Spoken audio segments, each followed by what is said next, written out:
So in this section of the frequently asked questions, we're going to talk about frequently asked questions for flower finisher. Online on Instagram, we get questions a lot of like, what's the difference between this and the top dress bloom? The basic difference would be this would be micronized a lot finer, so it could be mixed into water and immediately available. It also has obviously a cacophony of different ingredients that we can go on with later, but in reality, this is meant to be used the last 4 weeks of flower to harden up and finish off the plants. And it would also be used for a PK boost during the week of transition as a top dress to increase the flower site productions. Why is it so expensive compared to your top dress bloom? Well, it's more expensive because it's a quarter of the application rate. It has a lot of phosphorus solubilizing bacteria in it. Trace minerals, cobalt, zinc, manganese, iron. There's so much more added value to this product and how it's used. And it's a precision application versus a broad scale application, which would be the bloom. What I get a lot is, what's the best way to apply this product? Foliar spray, soil drench, top dress? Okay.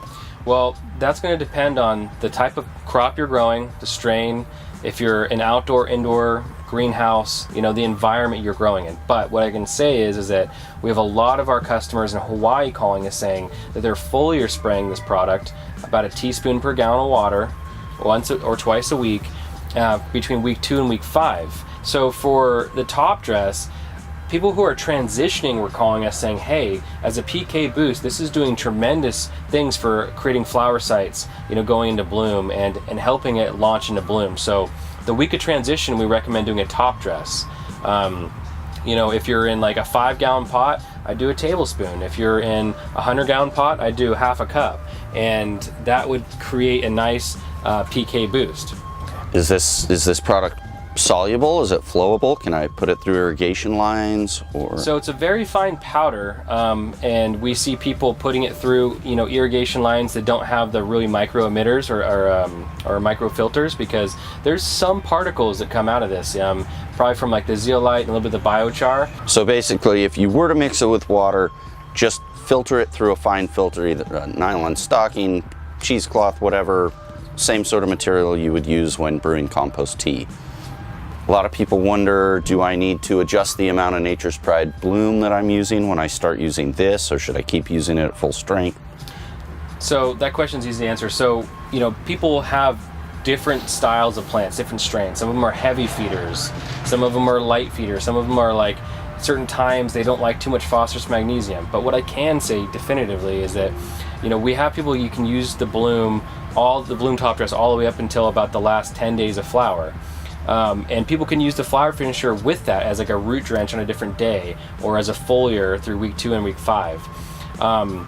For plants that are a little susceptible to a little too much food, we would say that you could probably stop doing the Nature's Pride bloom after week 5 and just finish up with the flower finisher and do a drench and a compost tea with it once or twice a week. When it comes to people wanting to use them in conjunction together, you could potentially use both all the way till the end, but you'd want to cut your bloom back, if it's cost prohibitive for you, about 50%. And while some strains can handle it full strength on both, some people just the affordability of it to them, they may say, well, what can I do to maximize my dollars right now? And we'd say the flower finisher is the best way to maximize their dollars the last 4 weeks of flower. And I think the last one that I get regarding our bloom products is, do I need to flush with them? And if so, when do I do that? How long do I have to flush for? So flushing, that depends on the market you're selling to. Some people want that kind of white ash look to the finished product when it's done being smoked, and some people want the full flavor, full resin. So what I can tell you is that to get the terpene profile and the cannabinoids at the right amounts, you probably want to feed up until about the last week to 10 days. For the best kind of ash color and content, you want to probably stop feeding about 2 weeks before the plant is finished, because that allows the plant to empty the vacuoles, which is the energy cells almost of where it's storing the food, and that allows the carbon and everything to burn cleaner once you're smoking it.